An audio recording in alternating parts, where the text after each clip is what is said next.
Hello, everyone. Welcome back. You're listening to My Pop 5, the show in which we bring on guests to break down 5 pieces of pop culture that had an influence on you or helped shape you to become the person that you are today. Today, we're doing something a bit different, just like we did last month in the month of May. Assembled the gang again to break down some things that we really love. However, with a little bit of a twist. Throughout the whole month of June thus far, I've seen a plethora of social media posts of all these youths graduating and celebrating the end of their high school careers. And it made me start to think about what were some of the things that I was super into in high school and the things that I know about Daniel and Veronica and Briauna, and kind of wanting to hear a bit more about their high school experience and what were some of those things that impacted them. So today we have Briauna. Say hi. Hi. We have Veronica again. Hi. Daniel sadly can't be with us here today, but the good news is midway through this episode, you're going to hear a little bit of an interrupting segment where he and I actually had a chance to record something a little bit separately so he could still put his 2 cents in. So together today, we are going to have 4 things as well as Daniel's things that we want to talk about. We entered with a song by Mr. Jason Mraz, which we will get into shortly. But before we talk about that, I want to kick things off this time with Briauna. Briauna, why don't you talk to us about what was your high school influential piece of pop culture that you wanted to bring in today? Okay, guys, we're talking about Almost Famous, high school me's favorite movie. Now me, still one of my favorite movies, but as I realized, I think, in high school, I didn't have as much of a large reference of movies. Like now it's hard for me to say that I have a favorite movie just because I've seen so much amazing stuff. But that's kind of what's exciting in high school is that you're discovering movies and music and books for yourself, and you're starting to build like your own reference of favorites. And this was definitely top 1 for me. Almost Famous was directed by Cameron Crowe, who he's also responsible for Elizabethtown. I don't know if you guys have seen that. I love that. That's another one I discovered in high school that I was obsessed with. Still am. And also Vanilla Sky. Which is also incredible. Apart from like sometimes now Tom Cruise is a little bit hard for me to digest, but still amazing movie. I think with all of his movies, music is a huge thing. And the same goes for Almost Famous. The soundtrack's incredible. It's like a supporting role, I feel like, in the movie. And how did you come across it? How did you find it? Honestly, that's a great question.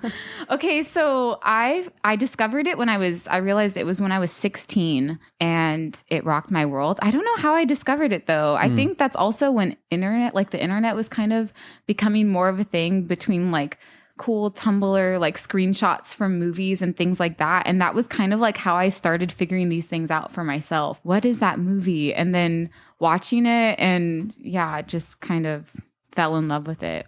Yeah. But I guess I should have figured that out. I don't know how I found the movie. Maybe it was on like VH1 or something when you were... Yeah, maybe. Because that's how I discovered a lot of random movies. Not random, but you know what I mean? That thinking of high school too, I feel like my memory feels like a little shoddy, but there's certain gems that I can't forget. So how did you guys, I know you guys have seen the movie. Did you watch it as... Yeah, I saw it later. Yeah, I mean, obviously, even if you came across it in high school, it came out in 2000 and you weren't in high school in 2000. Yeah. So there was some sort of delay, and I think it was true for me too. I always heard it as like a pop culture reference where people would make jokes or say things about Almost Famous, and I just never like put 2 and 2 together.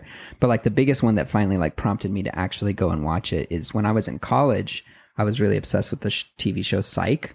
I don't know if you guys have seen it. In Psych, they like are constantly making pop culture references all the time.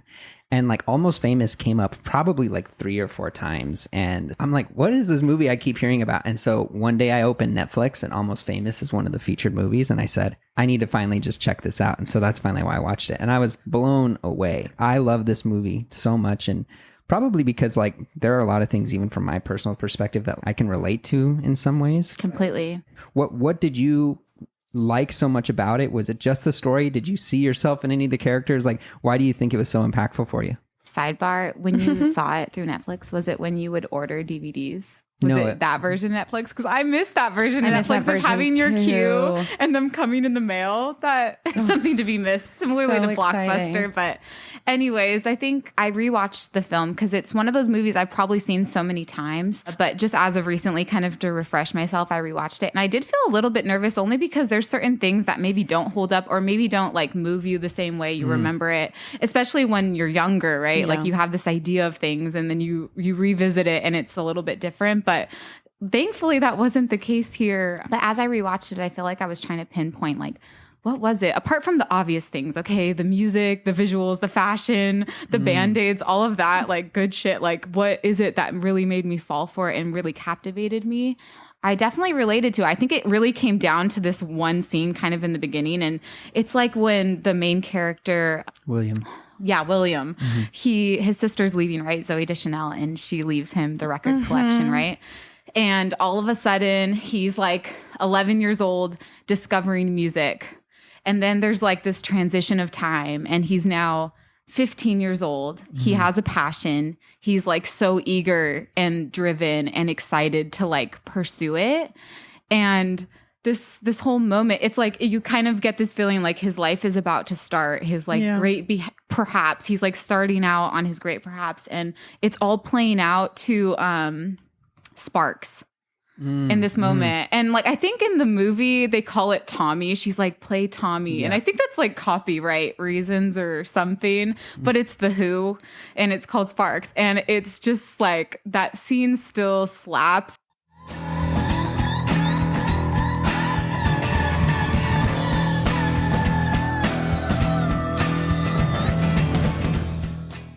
Totally like reminds me of being 16 in a suburb outside of LA, but still lame.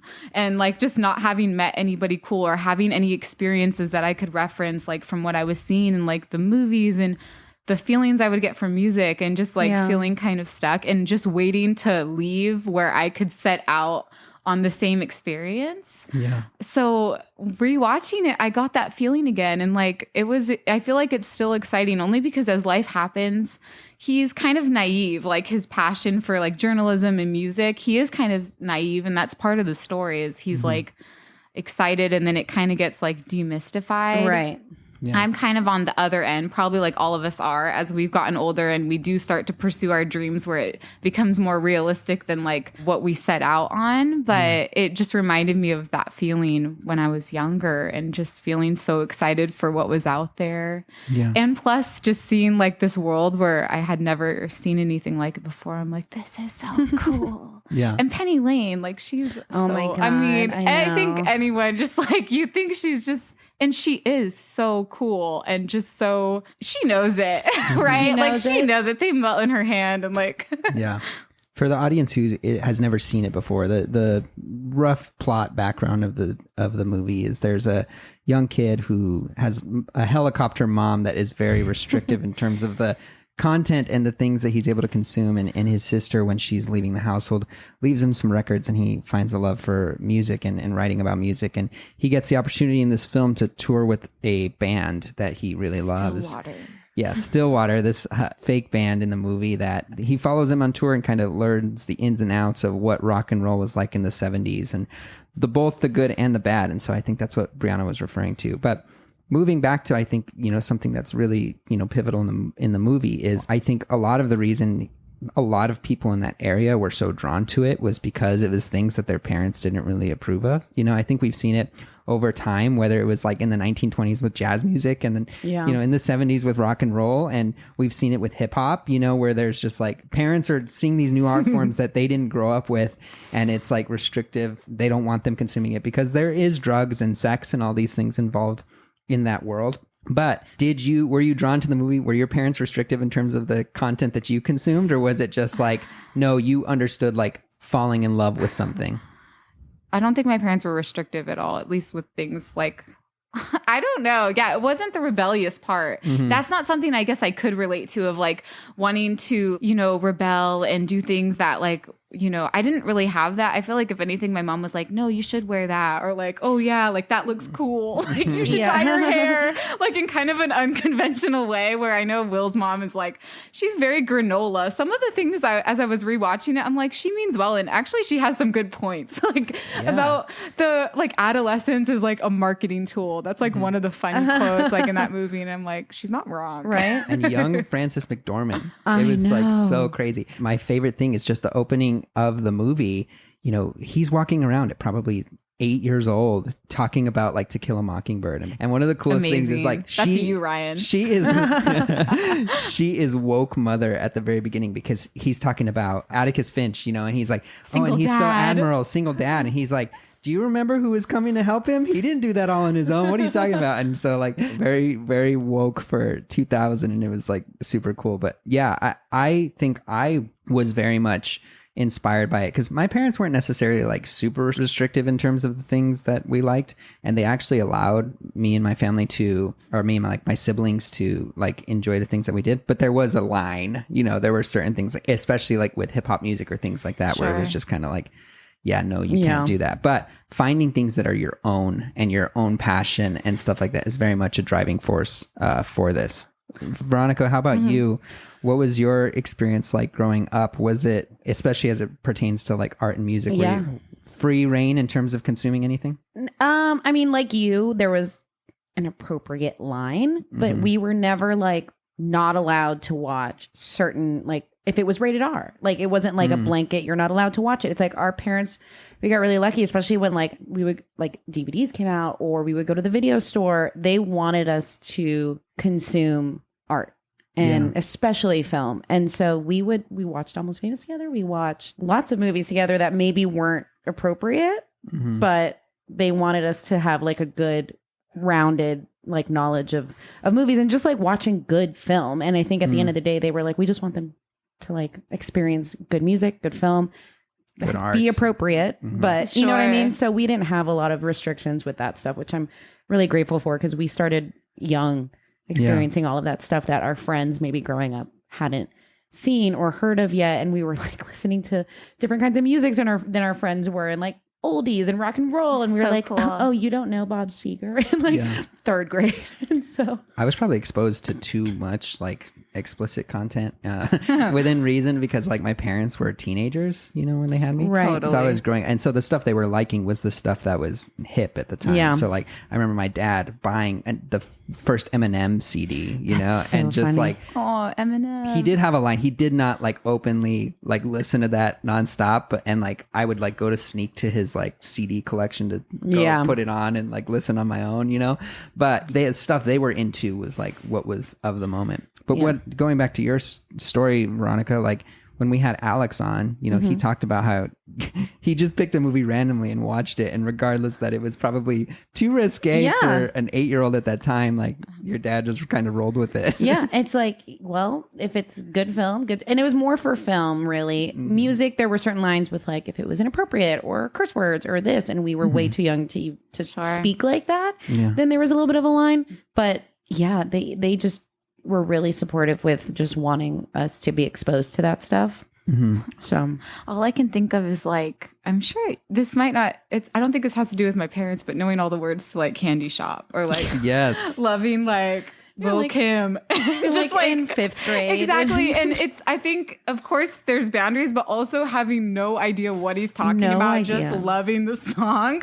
Yeah. That I think that happens to kind of all of us. I think another like through line with that movie that I did relate to is him, like in the beginning of the movie, he's not cool. And even his sister comments on it, like, one day you'll be cool. And I think in the beginning, it's like he has this desire to be accepted, especially with these extremely like cool people. And then towards the end, he realizes, and it's with the help of like Les Hoffman, telling him like the cool people aren't cool, the uncool people, those are like the people like kind of with value. And I think I kind of discovered that too. Like you always think if you're not connecting with certain people that it's you, and then you start to realize like maybe like it's not you. Like maybe it's more so like they're too cool and that's not the cool way to be. Like I don't know. Like and you just need to find your people and that's it. Exactly. And and it not maybe being the need to fit in. And I think it's awesome that towards the end he chose like versus like choosing the cool move of like not representing that story, because he wrote this amazing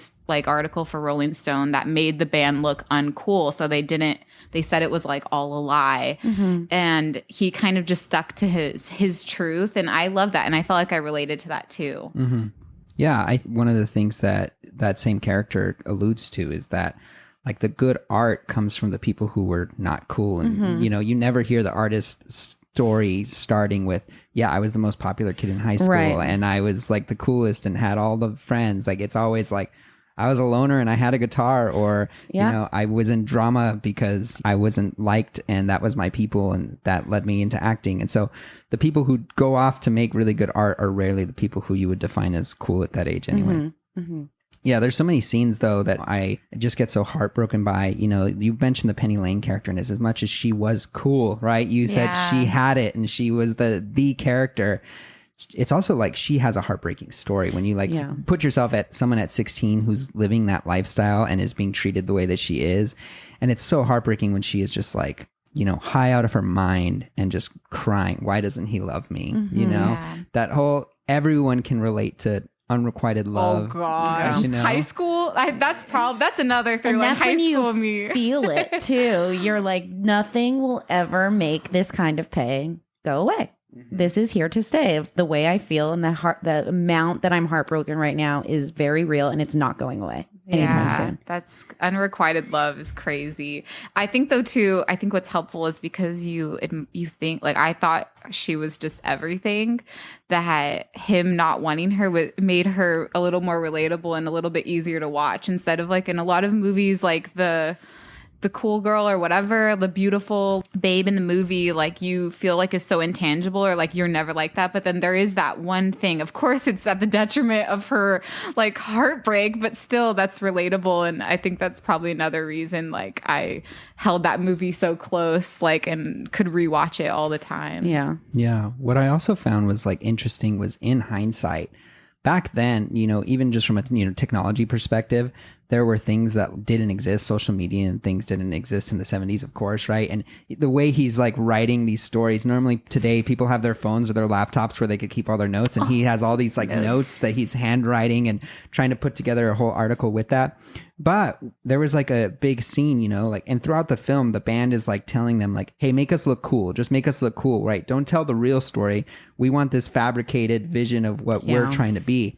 And I just think that like today, like it's almost like the same as like the Instagram, if you had someone here trying to run your social media, traveling with the band, like, no, only make us look cool. Only show the glamour shots. Don't show the real stuff. And so them wanting a puff piece really made me think of this, like, this isn't unique to our time of having a fabricated persona of what, people think of what you are and what people think of you. And it can feel unique now with the technology advances and with like the prefabrication that we have with what our Instagram life looks like versus reality. But it's always existed, in some it's just ways.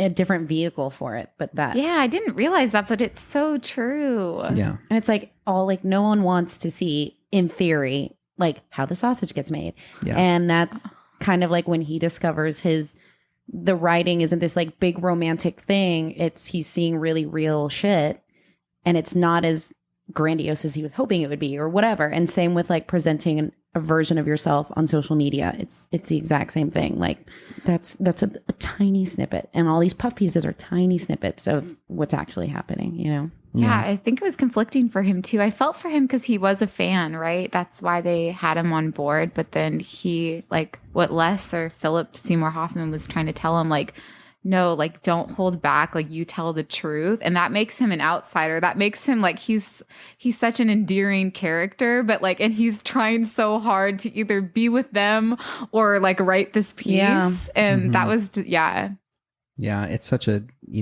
great movie. And with a killer cast. Like, at that time, it was so much before so many of these people's times. But, like, seeing some of these people, like, I forgot Zooey Deschanel was in it.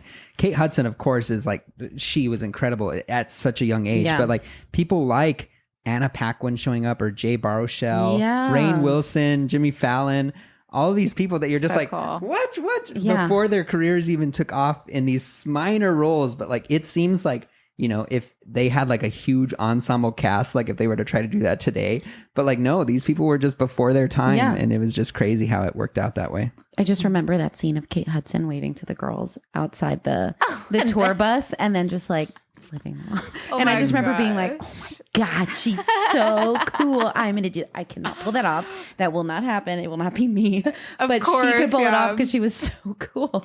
And like in your adolescence too, like you're figuring out who you are. You don't feel like, you know, you just feel like the opposite of that, right? So I feel like consuming stuff like that, I could just eat characters up like that all day. Same. I just was obsessed with it, and I was like, she is so cool.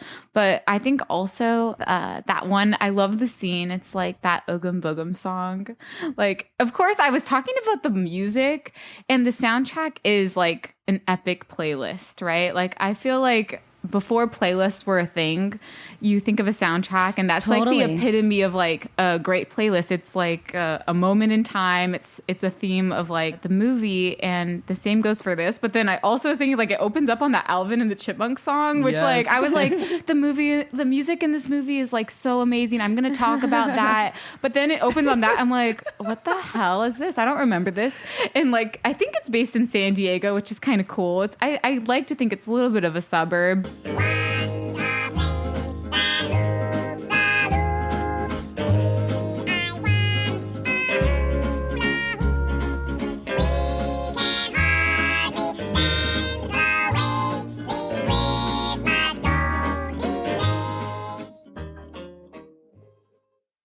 Yeah, it's so weird because like it would like make a lot more sense because it's like a Christmas Alvin and the Chipmunk song.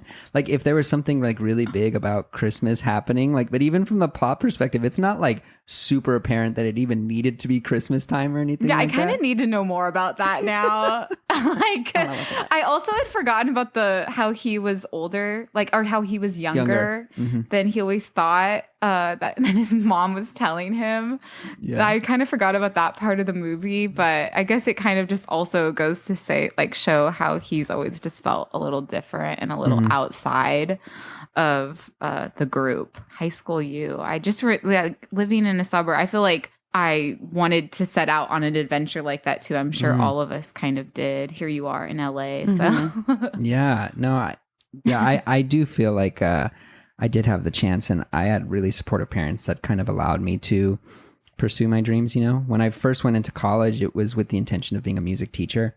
And very quickly, while I did do some teaching, like I realized I didn't want to be like a band director or anything like that. Like I wanted to play. So I changed my degree after my first year to a performance focus. And I had some conversations with both parents where they were like, are you sure? Like there's no job security. Like what are you going to do with a drumming jazz studies degree? And the answer is nothing, right? But, you know. like now that you mention it. But really focusing on my playing allowed me to be able to tour and do things on my own outside of college, and any artistic pursuit, they've always been super supportive. And while there have been questions and been like, maybe you should have a backup plan or something, like they've never not supported the dreams that I have and the things that I want to do. So I'm really appreciative for that. Francis's character too. She was like that. She just couldn't help herself. And Yeah. yeah, you know, okay. One thing I was thinking too, though, with this movie, I could talk about it all day, but Yeah. it's just, I think what I realized when I was younger, I felt like it was so precious to me because it was just like, I was like, I discovered this movie. It means so much. And I realized it's almost like I didn't want to share it. And it's kind of like Yeah. that mentality of when you're Yeah. younger and you have like a favorite band, a favorite movie, and then someone else is like, oh yeah, I've seen it. And you're like, it like turns you off. You're like, you feel like that is such like, you're connected to it. And I've realized as we mature, as I've gotten older, it's like you start to embrace the things that you meet people. If they connect to it too, you're like excited about, Yeah. which is like this podcast, right? Like I love to recommend things now, but I think when I was younger, I was a little bit more possessive. Like Sure. I Yeah. discovered this. It's so special to me kind of thing. But yeah. And it's like you switch gears. You're like, well, it's mainstream now, and like, Yeah, I like, used it's not cool And I read this anymore. one thing that was like, are you mad at the band for like doing well now? You know, it was like, so conflicting, but like in it's high school. it happens like. I think everybody has that experience. Like I definitely did in high school with certain bands or even like independent movies. But then as you get old, or it would either be that where I was so protective, or I would think that if I recommend this, I'm showing my taste, therefore they may not think I'm cool anymore. You know what I mean? So like those were the two conflicting feelings in high school. And now, as I'm sure you guys have experienced, as you get older, you're like, I think this is cool. Let me share it with you. And if you don't like it, that's fine. You start to celebrate like what you love, and you're not ashamed of it. It makes you who you are. But also you celebrate if other people love it too. You like feel more of a connection versus like it's mainstream or whatever. Right. It is. That's so true. Yeah, it's funny thinking of myself then, like not wanting to share these little discoveries I was making. It's funny too is my boyfriend now, he gifted me the DVD when like I was like 17, and he gave me the DVD like on the Pasadena Bridge. We were like in Old Town or whatever. Gosh. And he gave it to me, and I don't know where it is. I've like moved so many times that I don't know where it is, but I'm like, I need that. And I feel like I'll have that moment like Zooey Deschanel where I like it's under someone's bed and I'm like, look under your bed, like it'll set you free, and like it's the DVD. You're gonna be like, I don't have a DVD player. I know. That's really sweet. I know. Wow. So before we move on, Briauna, I'm going to ask everyone this question, but starting with you, and before we move on to Ronnie's topic, did you fit any sort of typical high school archetype, or how would you define who Briauna was in high school? Honestly, I don't think I did. That was part of why high school was hard. In high school, I don't think it was cool to be different yet. Like, at least when I was, and probably when you guys too, it was more like cool to be alike, but maybe like hipster.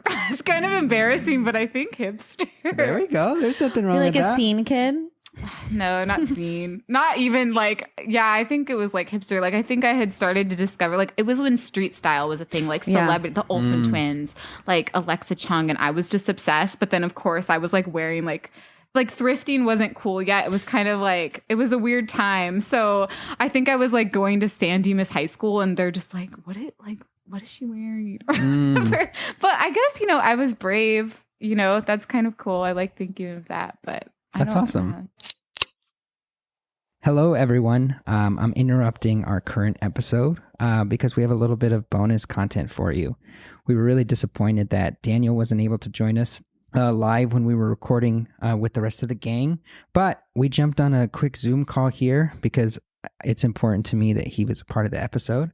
And so we're going to be talking about one of his specific high school influences that really impacted him. So, hey, Daniel, greeting us all the way from Las Cruces. How are you today?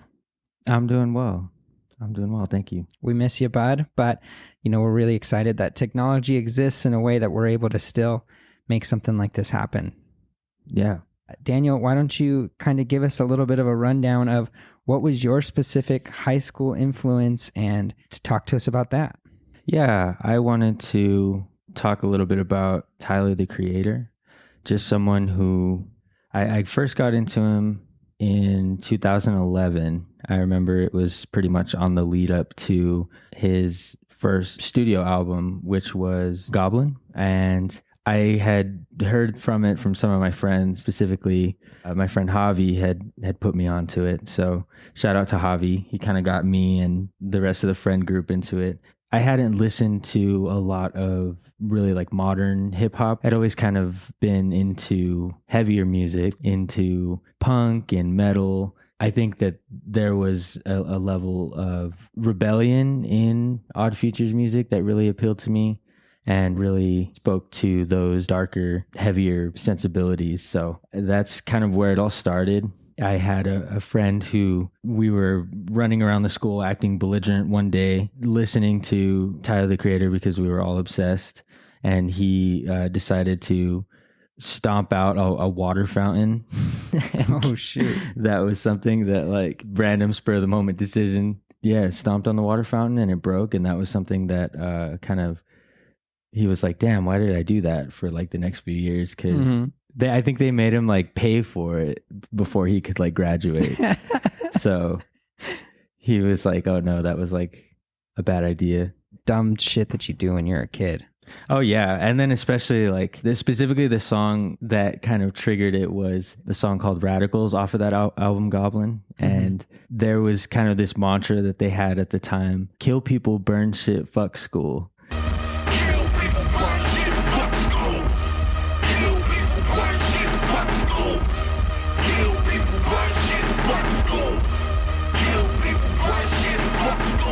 and it was just kind of, just like acting silly and in the moment. Like, I think obviously there was a lot of irony in that. And in a lot of Tyler's earlier work, there was a lot of shock value, being like over the top in your anti-establishment antics. So, yeah, just kids being silly, damaging private property. So. Yeah. So just for the audience, Odd Future is collaboration. That's when you're referring to Odd Future, but Tyler Creator is his solo work, and this was his first studio album. Is that correct? Am I reading that right? Yes, that's correct. So Odd Future at the time was the collective that Tyler was pretty much like the leader of. They had, several other acts, like that's where Earl Sweatshirt really rose to prominence when he was even a lot younger than Tyler, the Creator. Frank Ocean was affiliated.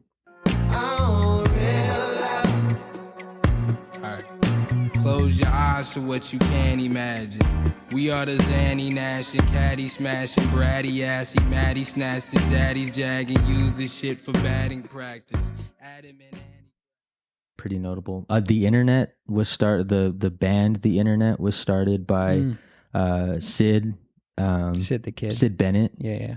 Now she started The Internet, and then that brought in like Steve Lacy, who is the guitar player and is also someone now who has, a solo career. So their influence is really, you can easily draw like a lineage line from like when they really hit the mainstream to like so many artists that really came up with them and that they really gave notoriety to. I even think that a lot of the style, the way that Tyler and the rest of Odd Future were dressing at the time, it really influenced like just the way that people dress, even in like indie music or even artists like that who I think drew a lot of inspiration both aesthetically and musically, for sure. Yeah, what I think is interesting, before we even came in to record this, I wasn't sure initially what your entry point to Tyler was. And so I was trying to think about what are the different things to listen to. I graduated around 2011, but you graduated in 2013. Is that correct?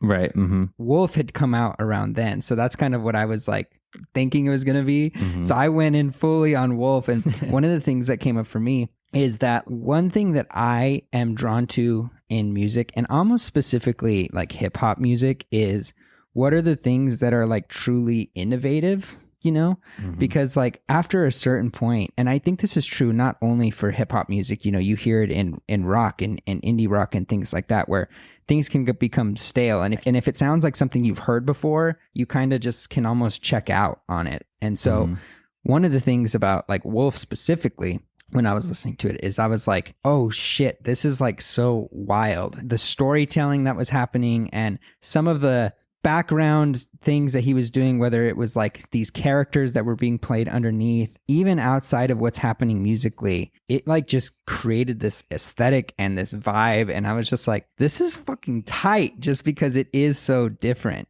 So what were some of the things that you enjoyed the most out of Goblin in your situation, but what is it that you've been drawn to most from an artist perspective? Wolf, that was like part of a trio of albums where it was a very similar linear storyline that was being told. From like the very first mixtape was Bastard, and then Goblin was, the transitional period to like when he had really reached like mainstream fame, and then Wolf was when he not only had, I imagine he's a little bit older, but he also has the time and money to really like fully realize a vision like that. I love you.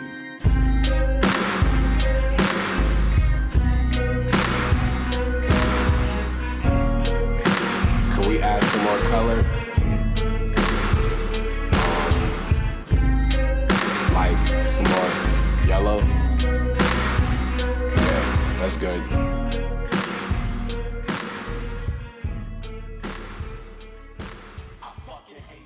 The cinematic qualities. I mean, I've said it before. It was similar to like my love for groups like Daft Punk or this metal band called Ghost. The telling of a story, but really I think Tyler specifically really commits to telling that story. I mean, he, like you said, is playing different characters, having little skits on pretty much every song that take you from like one point to the next, or kind of introducing, you know, what is going to be the theme of the next song, and then ultimately having some kind of conclusive ending to the story that kind of like leads into the next albums. That's what really drew me in. And I think he really stood out as someone that not only was he interested in just creating a certain aesthetic musically, but even visually. Like, he's always directed his own music videos. He's always starred in them and played different characters, and just had like very quirky, unique ideas for those videos. I think he really kind of showed everyone, hey, you can pretty much do it all. At first, you know, really shocking people with like the first, I would say, distasteful things. Like specifically Goblin, I don't think that album aged very well. It was very rough. It was very obvious that he was like very new to producing. I mean, even if it was, you know, like a major release, like he handled all of the production. Not only that, but I think a lot of the content of Goblin has not necessarily aged very well. But, you know, we can at least give him the benefit of the doubt that he was, you know, 19 or 20 at the time that it came out. Yeah, well, you know, I've had the kind of the same response, you know, even in Wolf, where, you know, he uses like excessive homophobic slurs, you know, like throughout.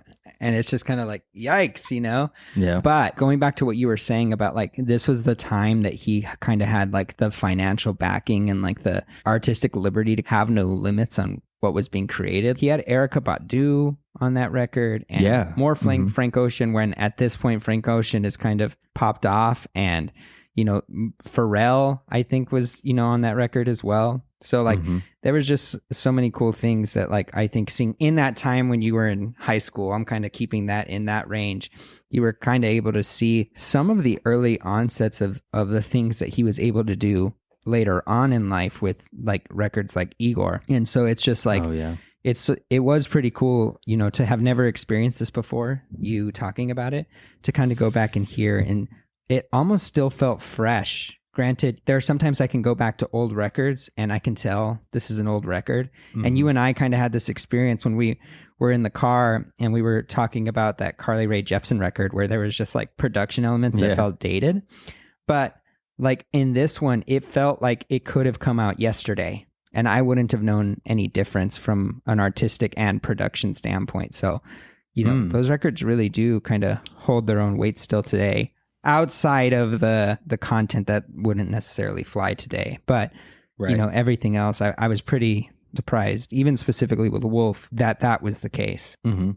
Well, what's funny is that hearing it or I guess just being so familiar with those earlier projects, I'll have to kind of go back and listen, because I'll admit, like, I don't necessarily go back to Wolf a lot, but I do still think it was a great album. And I remember when it came out being like, this is his best project to date, period. And just thinking about it, I'm like, oh yeah, like I would still listen to that record and enjoy it, but haven't actually done so in a while. So I want to go back to it now. You having said, you know, even not being familiar or as familiar with it as I am, going back and hearing it and it still holds up, that makes me excited to go and check it out again. He just released an album this past Friday, the 25th. Even listening to this album, like, he makes a lot of comments about how a lot of his earlier work, the overall social norms about like what is acceptable speech has changed. He makes a comment about how he was like canceled before canceling just meant like getting canceled on Twitter, because he was like banned from the UK for like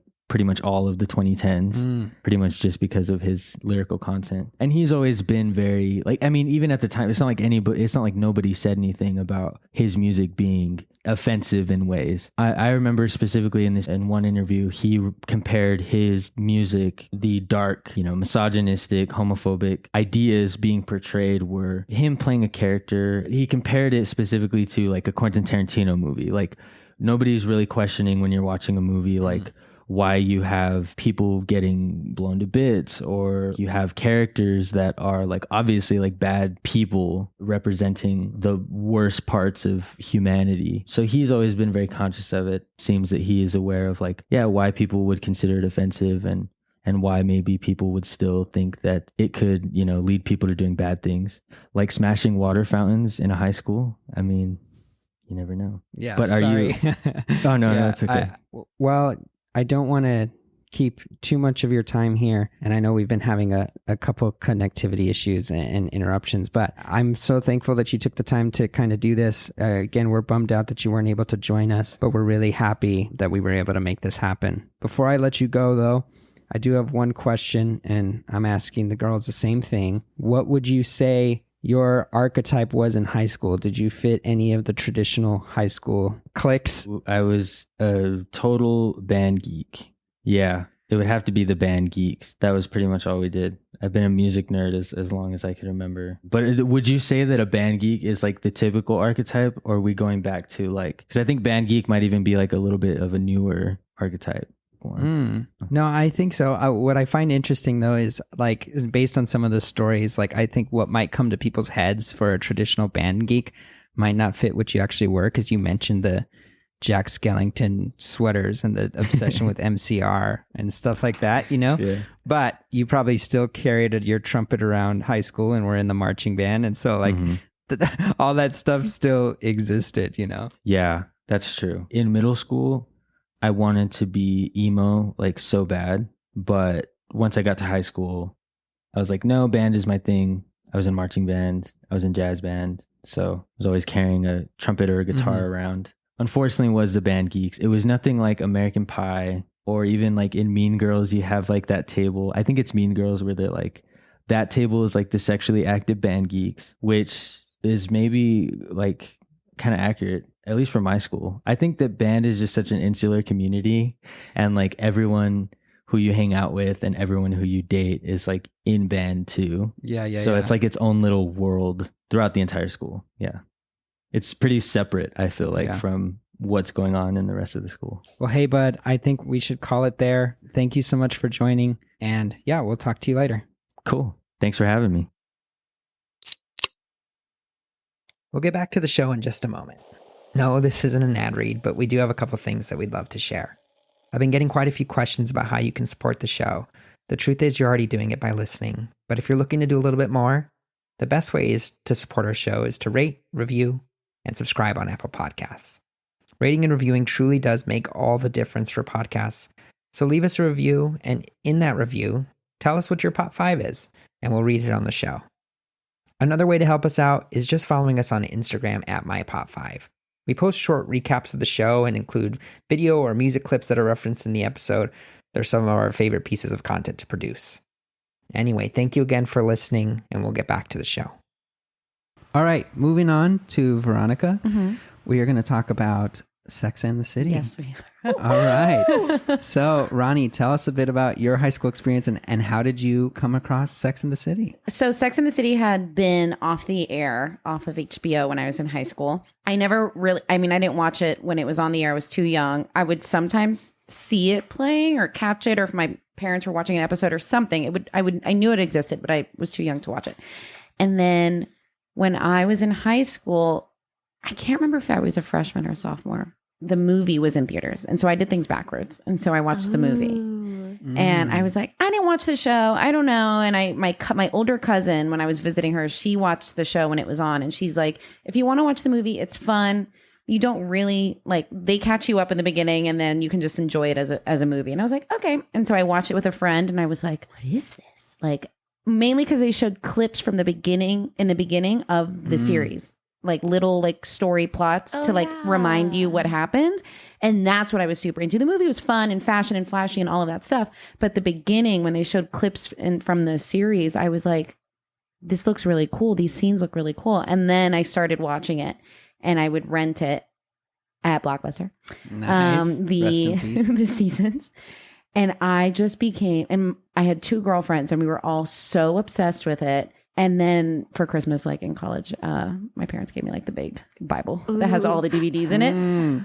And then I started finding friends in school, a girl and a guy that were in the drama program with me, both really liked it. And so we would quote it all the time. We would talk about it all the time. And it stuck. That was high school me. And today me is still just as into it and discovered new things along the way about it that maybe your perspective changes. But yeah, I loved it. And I think for me, it was so different at that age to see, because that was early 2000s. So to see women being showed so flawed and so complex and so like selfish at times, but great friends at times. And, you know, all of these different elements and the way the writing and the acting and the way that they had conversations and their jokes and all of this stuff, I hadn't personally seen anything like it before. And so it really, really stuck with me. And I started realizing like, oh, she made this mistake, but she's still a good person. You can do that in life. You know, as I'm growing, as I'm a teenager, like it was a big deal to me to watch like really flawed characters like that. Yeah. Who are amazing also. I don't know. Totally fabulous. Yeah, totally fabulous. They have such a beautiful friendship, you know, I think. And you see all the bad shit too, you know, in the ways that they're cruel to each other, but, you know, still love each other throughout it. I was also just very impressed, you know, of the types of conversations that were being had in the early 2000s. Going back, I had never seen it until about a year ago. And when I went back and watched it, it was really surprising the types of conversations that were being had, because I didn't remember seeing anything like that outside, you know. So HBO was able to give it a voice, and I think it's something that would have never been able to had happened, even just the name on its own, right? My initial perception, and I think like what my parents probably would have said, if I had ever said I want to watch Sex and the City, they'd probably think it was some softcore something or another. I begged my mom to watch Sex and the City, but it wasn't like my hormones. It was the like I loved Carrie's fashion. I loved the New York lifestyle they were portraying, like so romanticized, but I was obsessed with it. And I was I watched the E version, like Ladies Who Lunch. So there wasn't the sex scenes, but of course, just it being called Sex and the City when you're like 13 or whatever, 14, it's like please can I watch it, just because I needed more. It's just so, and like obviously again over time, like you start to realize certain things that like maybe were problematic or that aren't necessarily aspirational, but when I was 14 they were, and all of these things. But the fashion is incredible, the way they are open and talk about women's sexuality is incredible, and like the really honest, funny, embarrassing conversations that they have, all of those things, like that's how friends talk to each other. And you go to brunch or you go to dinner and you're discussing these things. And so I just thought that was really, really cool. And and New York is like the fifth character in the show. And it like completely makes you fall in love with New York if you're not already, you know? Yeah. Even as we're talking about it, you know, and looking at it now, like, even though like, you know, there were risque elements back in the day, like it's pretty tame. If you in comparison, to like what comes out later. If you went to go in like expecting something, I don't know, like inappropriate, like you almost would be let down in terms of like how tame it is now. Like I think it could pass as a network television show today, like on AMC or something. And I guess it's funny because the version I watched was an edited version, and it still translates. And I think what's cool too is their unique beauties, like they look like real women. Even like there's that one scene where Carrie's like on the cover. Oh, where she's smoking with no makeup. Like, and that's kind of relatable, Single right? and fabulous, question mark? You have this idea that you're going to look like you finally made it to a magazine cover or whatever. And it's like not what you had dreamed of at all. Yeah. But they're unique beauties. And I think their age, I'm guessing in the movie, like probably young us was like, oh, they're older. I don't think it's that they were that old in the show. But as far as that portrayal of women at that age, I feel like there wasn't anything like that. I think the show takes place from when they're like 31-ish to like 36, 37 in that window. And the movie, Samantha turns 50. But they're bringing the reboot back. Or not bringing it back. They're rebooting the show this year, and it's called And Just Like That. What? It's going to be on HBO. Well, because they don't want it. It's not. It's like a whole different entity, kind of. New cast and everything. No. Same. They're people. all coming back except for R.I.P. Samantha. Kim Cattrall. She is not coming back. How sad. To do it. I know. She's always said that like there's some drama. She's done. Yeah, there was some drama, and she's like, I'm done. I'm not doing a third movie. People need to stop asking me. That phase of my life is done. Yeah. But this shows all the main men are coming back. Their partners that they were with at the end in the movie are coming back. So they're writing it now, and like Kristen Davis, who plays Charlotte, and Sarah Jessica Parker, they'll post like pictures of like the table read and the fashion and the scripts. I can't wait to look this up. And the teaser is just the city. It's just New York noise. And so you don't really know anything about it. Yeah. So I'm really excited. And I'm hopeful, like, there's a chance with reboots always that it's going to be like, Terrible. like, just leave it alone. But because I love it so much, I don't even care. Like, yeah, I sometimes just, I think as a fan, if you just love it, like Yeah. you can enjoy it, even just getting more content to, you know, have, even if it isn't living up to the original or whatever. yeah. And that started in high school. Like, I consumed it and I watched it over and over and over and over again. And their friendships and their loyalties to each other. And sometimes like the way they would fuck up with each other. Like all of these things were so real to me that my mind was blown. Yeah, and speaking of Samantha's character, I think like had that show come out today, people would champion that character when I think like originally she was like not the bad friend, but like because of people's views on, you know, Like slut female shaming, The hardest whatever. to swallow. slut shaming, yeah. right? Yeah. She would be the one where it's like people are like, yeah, she's like our favorite character potentially now, as opposed to maybe how she was originally received. I was happy with her a lot on the show because she started out obviously being like the one who has all this sex and says all these like little lines and like, you know, talks about men and their dicks and like that. And she's just like she's like almost like a caricature where they're trying to figure out who she is. And then over the show, you start to see Her she gets like vulnerabilities. meat to her stories and her vulnerabilities come out. And then you honestly start to realize she's the most loyal friend to all of them. She's like the best friend who doesn't judge any of them, who's like, I'll take care of it. I'll figure it out for you. Totally. So she became it's like through different phases of my life when I watch it, I identified it different women on that show. Yeah. And she slowly became someone that I loved. Not slowly, but gradually in different ways. Such a notorious question is like, who are you? Like, are you Carrie? Are you Samantha? But I think it's like you're a little bit of all of them. Yeah.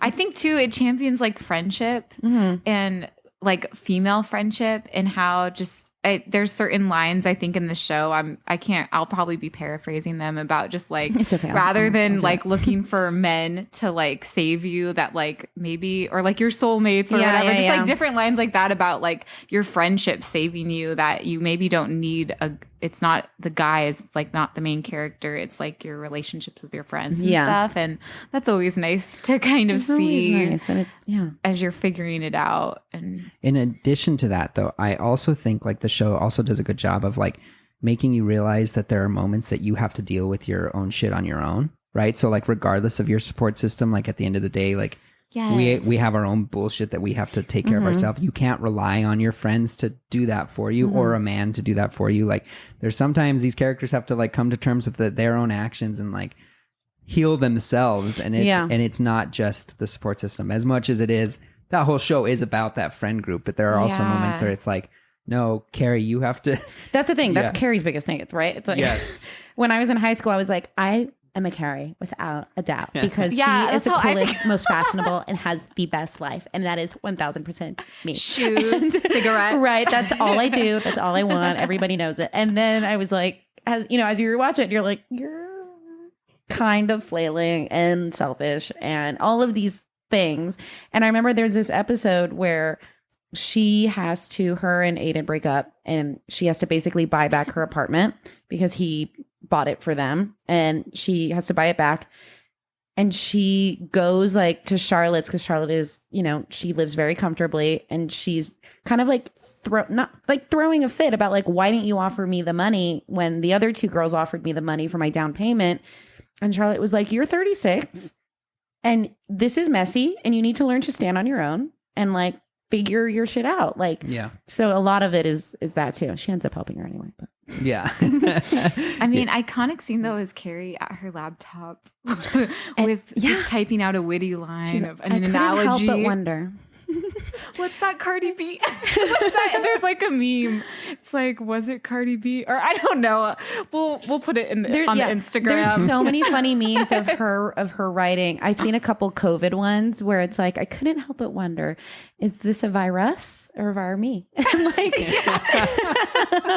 Or like, we're all like, California's reopening and no one has to wear masks. But why did I feel that Big was still wearing his mask with me? Like, it's so good. Gosh, I guess that is one protest is The rest of it, I feel like I can understand the controversy and stuff like that. But with Big, like her ending up with Big, I feel like that's a bad message just to portray because so many girls in my life, myself included, you think if you just keep waiting for the one that keeps putting you on the back burner, that they'll eventually realize you'll eventually come together. And that's just like so unhealthy. And it's one of those things that you have to come to on your own. But having her end up with Big does not help. Yeah. When people are like, that's my Big. It's like, do you know what he did exactly. to her multiple times? Exactly. But anyway, in high school, like I just was mind blown by that show. And it like really influenced the kind of content I wanted to keep watching, the way I wanted to growing into a young woman and then a woman into my adulthood, like all of these things that I'm sure you grow with it. into. That show, I think you can watch at any phase. Totally. Yeah. So the question of the day, did you fit any sort of specific high school archetype, or how would you define Ronnie other than prom queen? Shut up. So I've heard. I'm like, I need to hear more about that. We can move past that. If I'm thinking about it, I was like in the drama club and on the dance team. So I was just like in a performing arts program. So like that's cool. And you went to an art school. It was a magnet school. So there was Magnet a big arts program there. Wow. Performing arts was, I think, the biggest program they had, but they had other specialties. But yeah, so I would just think I was like a theater kid or like kind of oblivious, because I would like go to school and like have my people and talk. And I didn't have like one core group at my school. I was just kind of like in each class I had people that I was friends with, or I had the dance team or the drama team. And then I would go home. I didn't really go to parties with people in high school. And so I think I was just like, So you didn't have the typical jocks and things like that? No, we didn't have sports in my high school. Yeah. So yeah, that took care of that. Cool. Yeah, we didn't have sports. Yeah. Interesting. Well, cool. So I was oblivious to lots of things, and I would go home and go nap. Nice. I love it. All right, we'll go ahead and transition to mine. Okay, now it's my turn. Yeah. No. Enough of this. Enough of the girls. Ronnie's leading this section of the interview. No, good luck. No. The thing that I brought into was a record by Mr. Jason Mraz. We Sing, We Dance, We Steal Things. I was looking back through what was going on in pop culture in the time that I was in high school, and we were all relatively in high school around that same period. Yeah. And there were so many things that came up and things that I think like we're going to talk about one in a little bit that I think kind of hit all of us. But the one that kept coming back to me is I didn't realize how many times this album has kind of just impacted my own life in different ways. But to bring it in terms of how it was super popular, but I'm Yours was probably the biggest song in so many ways, like in that time period. And so Jason Mraz had this record, We Sing, We Dance, We Steal Things. And his biggest hit on that was I'm Yours. For me, though, I have a couple different stories with it, and specifically as it pertains to like my romantic life, it's kind of hit me in multiple different ways at different points. Predictable, Ryan. Whoa. I'm Yours. Let's unpack that. So it's not actually I'm Yours that did it. So yeah. So I'm Yours was just super popular, and so I was listening to the record. But my high school sweetheart at the time was obsessed with him. Like she loved his music even before I'm Yours. And so like she would always be playing this stuff. And I will say, admittedly, I wasn't necessarily the best type of person in high school. I think I mostly had good intentions, but I also was like a big fish in a small pond in like the music world. And so like I grew up like a fat kid. And so like I was very like insecure in like my middle school time frame. Girls really weren't interested in me and stuff because of that. But then like when I started being like really good at music, like the band girls were like attracted to me. Yeah. The ladies could not resist. And I thinned out. And so like I did not know what to do with all of that attention. So like with this girl, there were moments that I was just like, I was unfaithful and things like that, where I just was, I'm not proud of who I was in those moments, but You're like, I'm going to try on this new confidence that I have. I know here it's like I normally think, oh, like those like being say chubby in school or whatever builds character, and it does. It totally does. Yeah, definitely. That's hilarious. Yeah, but I was also just very selfish and things like that. But this record came around in that like transition, because a lot of the times when I was like building that relationship with her, she was just like my best friend at the time. And so like we would geek out about music and doing these things. And I've always been very musical, and I think I've shared some stories on this show where like when I was really young, my first foray into music was I wanted to be a singer so bad, you know, like, and I loved singing, and my parents would tell me I had a really good voice, but whenever I kind of went through that awkward phase in middle school, like I was very repressed, and so I didn't express myself in that way, and I never really sang. And even though like I started getting notoriety in terms of Los Lunas, New Mexico, in terms of playing drums, like I still hadn't sang very much. But when I would sing with her or something, like I would still get moments where they would say like, oh, you have a really good voice. Like and my parents would say that all the time.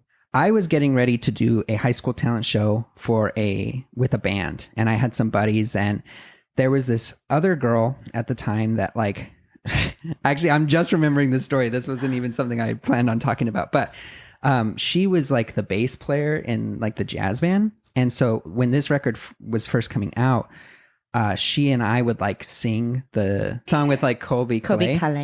And like, so like at one point, like before I had met my high school sweetheart, like really liked this other girl, but it just reminded me like I asked her to homecoming one year, and she was like, yes, let's do it.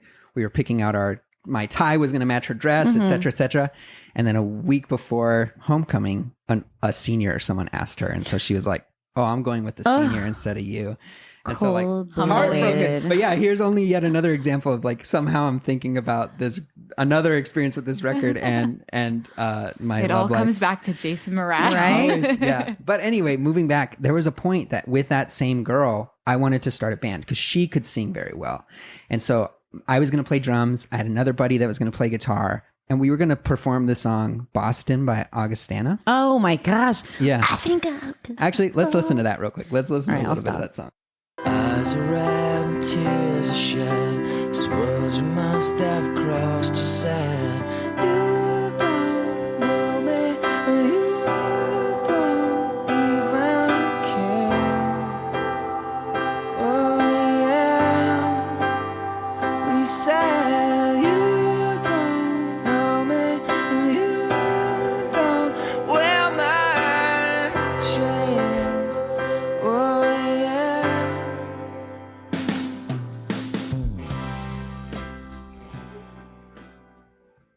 that was on a mix. Thank you for CD bringing that that I song made. up. Like, Yeah. I have to play that on the way home now. That I burned a CD and I made a mixtape, and that was on it. Oh, yeah. So Good mix. So good. we were ready. I had my band ready to go. We were rehearsing the song, and the girl who, you know, banded me for the older guy for homecoming, we were singing it, and she was like Crying. She was messing up one of the lines, or like melodically, and I was just Ryan like, gives her the eye. He's like, I was like, You're ruining melodically. well, kind of, like the guitarist was like, I don't think that's right. And then so like I sang it for her, and meanwhile I didn't really like sing very much at this time, and so the guitarist goes, dang, Ryan, maybe you should sing the song. And so the curtains parted, the spotlight hits, and it's like Ryan been coming demoted. through. No, that wasn't the intention. But then she got mad that he made that comment, and she like stormed off. So then I was like, oh no, what are we going to do? We don't have the singer for our And band. that was Lady Gaga. Yes. A lead singer's ego is not something to mess with. Yeah. So it was drama. And then, so now we had like a piano player, the guitar player, and me. We were still going to do something different. And then we decided that we were going to do a song called Live High by Jason Mraz. And the original plan was that the keyboard player was now going to sing that. I was again going to play drums, or I don't remember what the initial plan was, but regardless, I wasn't going to be the main one singing was the plan. And the day of the talent show audition, the other girl doesn't show up. So now it's just me and the guitar player, and we're already signed up and we're waiting for her to show up, and they're like, all right, you guys are on. And so I end up singing this song for the talent show. They're like, he's like, you have to do it, Ryan. Everything counts on this, Ryan. You have to Star sing. is born. Could this be? Is this Lovers Inertia? No, it's not Lovers Inertia. I mean, is this how Lovers Inertia became? No, but this band had the dumbest name. We didn't want to have a band name at first, and so like when That's they asked cool. us, I was like, the guy's name was Isaiah, and I was like, Isaiah, just read your last text message, and that'll be the name of the band. Oh my And God. so he opens up his phone, and it was- Artistic decision. it said "haha good." So our band name was "haha good." I love it. But then they didn't show up, so then I sing the song for the audition and make the talent show, and I sang this song "Live High," and I think back, like this song has been like so important to me because it's the first time that I was like coming out of my shell. And I was a sophomore in high school, and the day of the talent show comes by, and I'm behind the curtain, and it's waiting to open for my spot, and I am trembling with fear, like so nervous. I cannot imagine. And the guy, he was like, Isaiah was just like one of the funniest dudes, and he always like could make me feel better. But like right before they opened, he's like, "Hey," and I look at him, and he just starts dancing, and so then I start dancing with him. Like the curtains open, and then we perform, and I won. So. I'm not surprised. You have the voice of an angel. I love your voice. Well, thank you. But yeah, You're like puberty hit, and I sang and I soared like an eagle. But it was always like such a weird thing because like even in that relationship with my high school sweetheart and stuff, like then this confidence came, you know, and this is I think also when the attention came because not only was I a good drummer, but I had just won the talent show singing, and like I remember like girls that I had been interested in like coming to me after the talent show and be like, "Oh my gosh, you did so good," you know. Penny Lanes are coming out. Yeah, kind of, you know. And He's like, all these band-aids were just stuck to me. And I don't want this story you to be found your like voice, Ryan, but it was like maybe a little like yeah. lead singer jerk, I guess, at first. Oh, totally. You know, and not necessarily initially, you know, I think I was still like very like humble and scared about it, you know, very nervous every time I had to sing any time after that. But it was definitely like the inception, and it was super important. But yeah, let's listen to that song, Live High.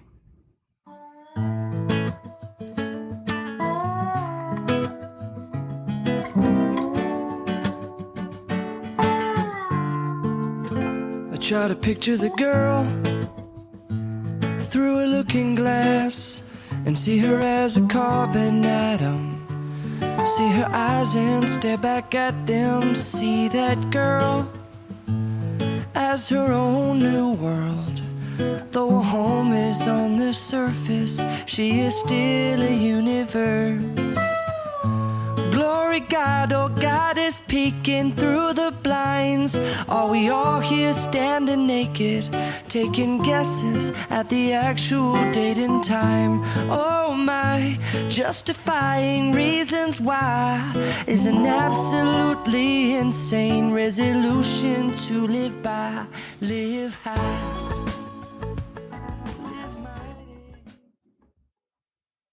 All I can picture is you like winking at the crowd, Right? like once the nerves surpass you, as soon as it drops, you just give a little. My family like made fun of me because like there was a point in the thing I was nervous and I blacked out basically through the Yeah, performance. Like sure. I can't even remember it, but I guess there was one point that I'm like, everybody put your hands together. I just love this. You're like, I'm on this ride and we're going to do this. Yeah. So like my family would make fun of me and be like, everybody put your hands together. I saw, when I was in high school, I saw that tour Really? in Miami. Oh man, he So is cool. just For I that know CD, that a lot of album. this has been based on like my personal life and how it like fits with this record, but just as a record alone, it is so good. There are so many good songs, and like he has like features with like James Morrison, who has like the coolest voice, and like I Listening love through, this that record. was my favorite song. Details on the Fabric, yeah. And like he does like the cool things with like the playing of the voicemails and Yeah, stuff like that. I think that was, I'm trying to remember the name of that one. If It Kills Me. If It Kills Me. Yes. That's my favorite one on that Me too. album. It's so good. So that's a good transition because that's another song that I want to talk about, because that was the song between me and like after high school, I started dating someone who I eventually became engaged to. Now, engaged in the sense that like, yes, technically I did get on a knee and ask someone to marry them, but it's also like there was no real plans of like a marriage after that. It was just Yeah. like, I knew I was going to ask this question and wanted it to be a thing, but after that, I wasn't financially ready to be married, or I wasn't like I didn't in any know situation. that. Well, Just a boy in love with a dream. kind of, yeah. But our song was "If It Kills Me" because like she had a boyfriend, and that song is all about like, Right. you know, I would love him more than you can, you know, kind of messaging, and then like eventually, like she kind of ended up choosing me, you know, Wow. but it's not a Home happy wrecker. ending. Though. Just kidding. I was a bit of a homewrecker, but yeah. And then it's kind of full circle because that was like our song. The night we kind of knew that like the engagement like wasn't going to work out and we kind of broke up was after a Jason Mraz concert. Did you go? Oh my Yeah, we went. Yeah, we went to one in Albuquerque, and like after, like on the drive home, I was dropping her off back at her dorm in college, and like things just felt weird, and yeah, it kind of ended after that Oh my night. god. Yeah. But anyway, this record comes back I didn't know in that. so I'm many so times. sorry. Yeah, no, it's good. I mean, we're well past For that it now. moment in time, that's the cool story. though. Yeah. Yeah, absolutely. Yeah. But like there's so many things about this record, and maybe it was just because like I loved it so much that like of course it was going to impact these other things in my life. I chose to do Live High because I loved this record, Yeah. or I chose to sing that bubbly song with the bass player girl because I loved this record, and same thing with If It Kills Me and stuff like that. But yeah, ultimately I really loved that record and it impacted me in a big way. Did it influence how you either compose music or like to play music live, or what you lean towards for when you're writing something? Definitely when I'm singing, right? He doesn't do a lot of stuff like drumming or anything Right. like that. So not necessarily from that side of things. But yeah, he has a bit more like swagger than I do, like because he does like raps and things like that, which Or he scats or something? yeah, or scatting and stuff like that, which like kind of isn't my thing. But I think like it kind of goes to a lot of musicians kind of feel this way, where like his voice sits in a very similar place that mine does, and So so, you like I lean that way. gravitate towards that because it's like it sounds like how I can make those types of songs sound good. And so like yeah, Jason Mraz songs will probably be go-to karaoke songs or whatever for like those Right. same reasons. Yeah, that's cool. Yeah. All right. And I'm sorry, Ryan. In high school, how would you describe your archetype? Yeah, actually, it kind Did he wear a fedora? I'm like, let's talk about the fedora in the room with Jason Mraz. So I actually did not, for the most part. However, there was one show with my current band, but before we used to be called Great States back in the day, and now it's Pool Toys after we moved out to LA and kind of had some member changes. But there was one show where like someone bought me a fedora, and I like rocked the heck out of it for that one show. But no, it wasn't a When you regular put it to staple. rest. Yeah, but in terms of who I was in high school, I was I think I mentioned it on a show recently, like most of what my dress was like my first 2 years was like Aeropostale, Hollister, Totally. button downs, you know, those types Some of white things. pukas. White pukas, exactly. And then it changed to like Vans and black skinnies and hoodies. And like I said, very much like Michael Cera and Nick and Nora's Infinite Yeah. Playlist type of, you know, look. And that's something that I think came up in a recent episode. But yeah. Did you fit in a certain group of people? I was a band kid, you know. Yeah. I also did theater though too, so I had some theater friends. So definitely like the art stuff. Yeah. I've always had this. This is actually just something I just thought of. I've had like this weird thing where like I've almost always been really good friends with best friends, and what I mean by that is like there would be like best friends since they were in first grade, and then I show up and like I'm really good friends, and it becomes like a three cool. thing. But it's happened multiple times. Like my freshman year, there was like, these seniors that I became really good friends with, and they had been friends from first grade. And then I mentioned that guy Isaiah. He and another really great friend of mine, Nathaniel, they had been best friends from third grade, and then I hung out with them like throughout almost the rest of high school. And then Morgan and Eric in the band had been friends Yeah. for a super long time, and then I've kind of come in. So I have this weird pattern of like finding people who are best friends When they want to mix it up, they're like, we got to get something new in we here. need some new blood, and then yeah, I keep getting selected for that. Sweet. Yeah. All right, I don't want us to go too long, but I want to kind of transition. One of the biggest pop culture things when I was looking at our high school time, it was unavoidable, and that is the Twilight series. Say no more. Just admit that you had the phase. Because I did. And whether or not you had a phase, it was around Yeah. and it impacted people around you. But I had the phase. Veronica, I know you had the phase. Brianna, did you have a Twilight phase? I'm still in the Twilight phase. Let's go. No, that's pretty funny. I think actually just recently over Thanksgiving, like this past Thanksgiving, I showed my boyfriend all the Twilight movies. Like an idiot though, somehow we skipped one. I don't know how I skipped one, but I was like waiting for moments to happen and they weren't. So maybe I'm out of the phase, I guess. So that Which one only did you shows. switch? Which It one was did you like the skip? second to last one. There was like there were scenes. Oh my gosh. So Oh, it was that's a two-parter. Yeah. It's a two-parter, and we just ended up at the last part, and I'm like, wait, what about when like Jacob's holding her in the tent, like so inappropriate, like, you know, inappropriate to her relationship Yeah. with Edward? I'm like, wait, I want it. Like, what happened? It's because we skipped a whole movie, and like we kind of can't go back now. But he watched all of them, so there we Wow. go. What did he think? I was shocked that we still kept watching them. I know. I'm like Only proud of you guys for because- actually making it through all of them. Yeah, I guess when it comes to the books, I didn't read the books, but I did love the movies.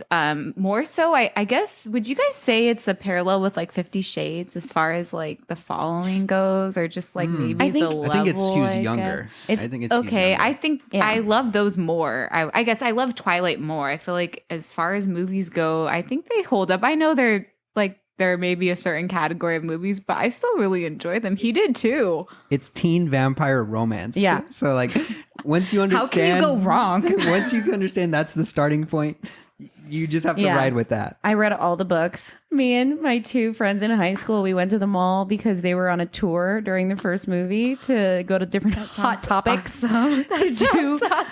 to sign movie posters. And we went to the mall in Miami and got in line at like midnight because they were going to give out your number for the line to get like your signing at 6 a.m. So it was like That at this sounds so 3-story fun. mall, all these people wrapped around and we're like, these children who are waiting in line, and we brought blankets and we got food. So it was a really fun like high school experience. But looking back, I'm like, oh my God, that happened. And I did that. And I being tried at a mall, Hot Topic, Yeah. like Oh, yeah. staying the night. I'm like, that just sounds perfect. I tried to get him to I tried to see if I could access an old MySpace account, but I don't remember any of the information I used, whatever email, and I couldn't. But I'm like, I know there's photos of that. Well, they wiped it. So when Justin Oh. Timberlake was part of for the best. MySpace, Yeah, right. Thank you. Justin. everything Scrubbed. was wiped. Yeah, I was so bummed because MySpace was like the coolest, and I remember. I'm bummed just because I want to go back and get pictures. I to, love like, the save them. coding that you could do with MySpace, like your Yes. cursor, the glitter falling Yeah. down. We have a guest coming up in 2 weeks, and MySpace was on his top 5. so Oh, that's hell awesome. yes. Yeah. Okay, wait. So did you meet Rob Pattinson? No, they split them up throughout different cities. So I Wow. had Taylor Lautner. Okay, And you made a choice. I guess we all had a favorite. I know. And I forget who else. There was like a girl there. I honestly can't remember. I just know he was like the main attraction. And like the radio station was there and it was a whole thing. And it's one of the things that I'm, it's like an embarrassing part of my teen years. there's nothing, But no also not shame. really because it's what I was into. Yeah, no, it sounds awesome. So were you Team Edward or Team Jacob? I think I was Team Edward. Brianna? Edward. Team Edward. Me too. I didn't like Jacob. Yeah, I was very resistant to Twilight, as you could probably imagine, when it first came out. And I remember my stepmom was like watching the movie and she had read all the books. And I went and like was watching the movie and I'm like, nah, I'm not watching this. And then we took like a vacation and I didn't bring anything to read. And I didn't learn this about myself at that point. But today I can't sleep on a plane, just period. I can't. I think I'm the same way. And so we took a really long trip and I couldn't sleep and I was miserable. She could tell I was miserable. She's like, just read. And the only thing she had read was this book. she had New Moon.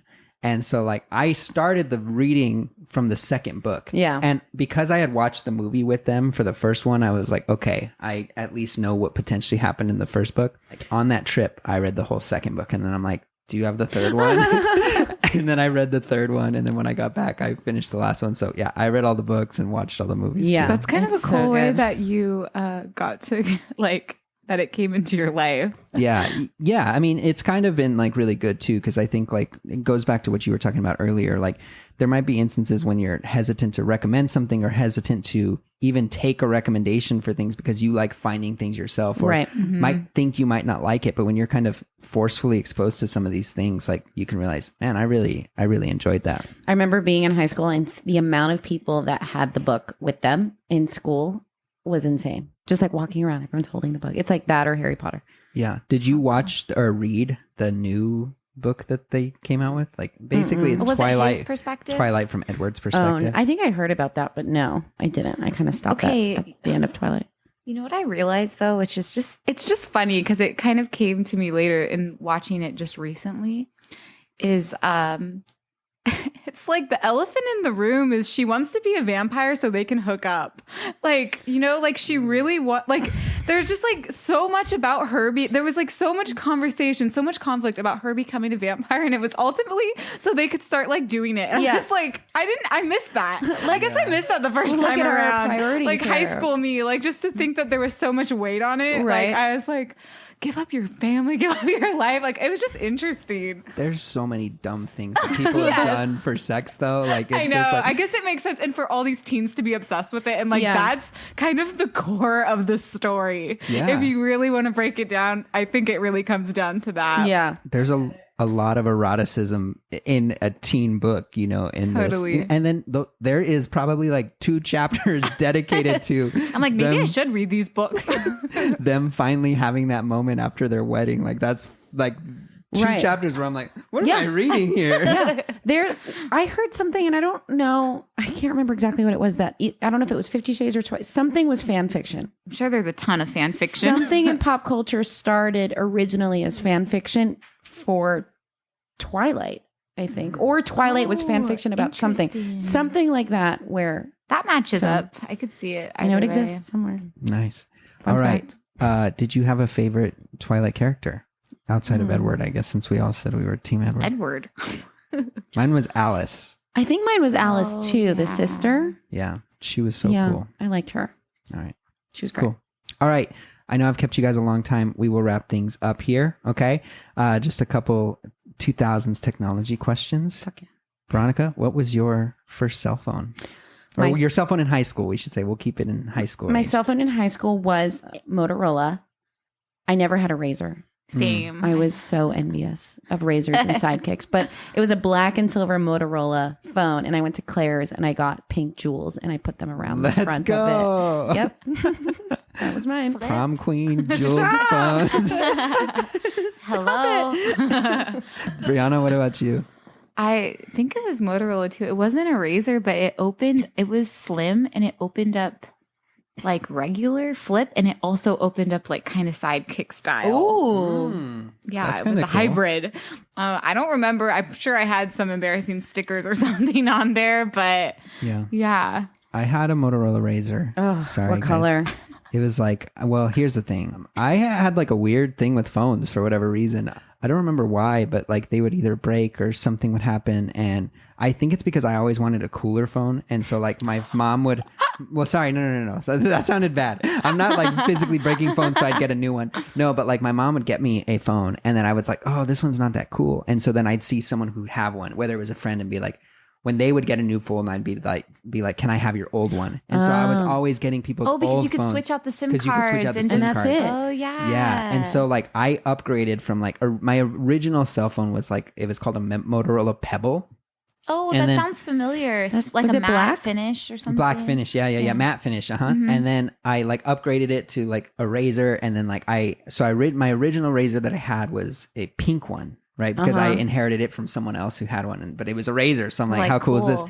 And then I had like the graphite gray looking one for a while, and then I upgraded to a BlackBerry Pearl, and then I had like 2 or 3 of those because the little ball, as cool as it was, would always like get stuck. And Yeah. so like you had to keep replacing it. So I had like BlackBerry Pearls up until I had my first smartphone in college. Yeah, I got my first smartphone in college too. I remember Teen People had an insert that you could fill out and mail in, and it was a sweepstakes to win a Sidekick. Yeah. And I filled it out and I sent it in. I didn't win. Dang. But, But like, like magazines. Yeah, there was 0 chance my parents were getting me a Sidekick. I just wanted to like flip. Like you I would think see I knew everybody. that too. I don't think there was a chance I was getting one. Yeah, so I was like, I'm going to enter the sweepstakes with Teen People and not win. Well, I'll buy you a Sidekick, Ronnie.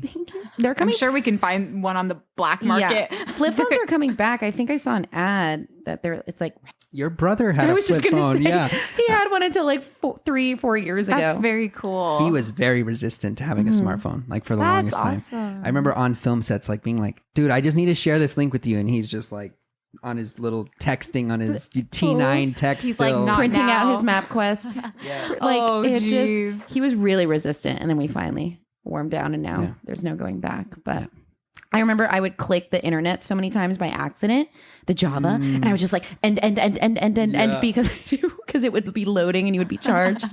Oh, Jeez. Did you guys have a like cool ringtone that you remember? I think I did. I'd never had the, what are they called? Ring back tones. Like Right. when someone's calling you, you can hear one. Oh. I always wanted one of those, but I didn't have Verizon and they were only available with Verizon.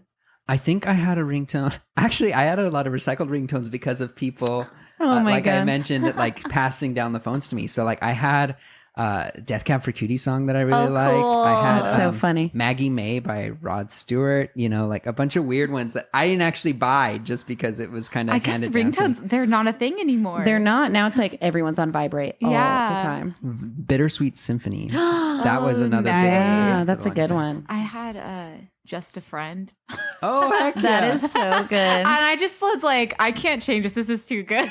There was this song by Nina Sky that was, I can't remember. I don't know if it was just popular in Miami, if it was popular around the country, but Yeah. that was my ringtone. Ooh, I want to look it up. Yeah. Yeah. Awesome. Well, thanks, ladies. It has been super fun to talk about all this stuff. Reminisce. But thank you again for joining. Everyone, listeners, thank you so much for listening. Please continue to subscribe, rate, review, follow us on Instagram at MyPop5. Other than that, we will see you next time. And until then, what's your Pop 5?